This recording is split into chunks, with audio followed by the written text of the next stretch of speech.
Hi everyone. இன்னைக்கு இந்த வீடியோவில் இன்னைக்கு வந்து பார்த்தீங்க அப்படின்னா கேபிள் செக்டர்ஸ் எல்லாமே செம டவுன். அதில் வந்து பார்த்தீங்கன்னா கேஇஐ இண்டஸ்ட்ரீஸும் பாலிகேப்பும் வந்து பார்த்தீங்கன்னா ஆல்மோஸ்ட் வந்து 20% கிட்ட வந்து நல்லா டவுன் ஆகிடுச்சு. கேஇஐ வந்து 21%, பாலிகேப் ஃபைனலாக 19% முடிஞ்சுது.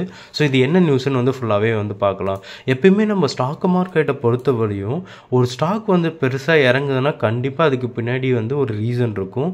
அதுவும் இதேமாரி வந்து பார்த்தீங்க அப்படின்னா பெரிய வால்யூமோடு இறங்குது அப்படின்னா கண்டிப்பாக ஒரு நியூஸ் இருக்கும். சரி, அந்த நியூஸ் வந்து பார்க்கலாம். இப்போ வந்து பார்த்தீங்க அப்படின்னா கேஇஐ இண்டஸ்ட்ரீஸ் வந்து பார்த்தீங்கன்னா 21% இறங்கியிருக்கு.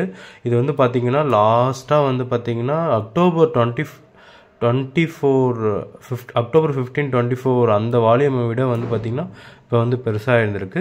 சரி வாங்க, ஃபஸ்ட்டு இந்த 2 ஸ்டாக் அண்ட் கேபிள் செக்டர் ஏன் இறங்கிச்சு அப்படின்னா, அல்ட்ராடெக் சிமெண்ட் வந்து என்ன அனௌன்ஸ் பண்ணியிருந்தாங்க அப்படின்னா, அவங்க வந்து கேபிள் பிஸ்னஸில் 1200 கோடிக்கு வந்து இன்வெஸ்ட் பண்ணலாம், அந்த செக்மெண்ட்டில் வரலான்னு வந்து பிளான் பண்ணதுனால இன்றைக்கி அல்ட்ராடெக் சிமெண்ட் வந்து 5%, பாலிகேப் கேஇஐ வந்து பார்த்திங்கன்னா பெரிய ஃபால் வந்து நடந்திருக்கு.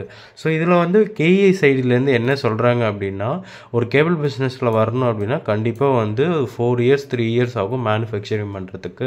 அதுவும் இல்லாமல் ஒரு சிமெண்ட் கம்பெனி வந்து இப்படி கேபிள் பிஸ்னஸ்க்கு வர்றது டக்குன்னு ப்ராஃபிட்லாம் அவங்களால பார்க்க முடியாது, பெரிய மார்ஜின் வந்து எதிர்பார்க்க முடியாதுன்னு சொல்லியிருக்காங்க. கேஏ சைடில் இருந்து அவங்க என்ன தெளிவாக சொல்லிட்டாங்கன்னா, இதனால் எங்களுக்கு ஒரு பெரிய இம்பேக்ட் கிடையாது, காம்படிட்டர் வந்தாலும் எங்களுக்கு இம்பேக்ட் இல்லை அப்படின்னு வந்து சொல்லியிருந்தாங்க.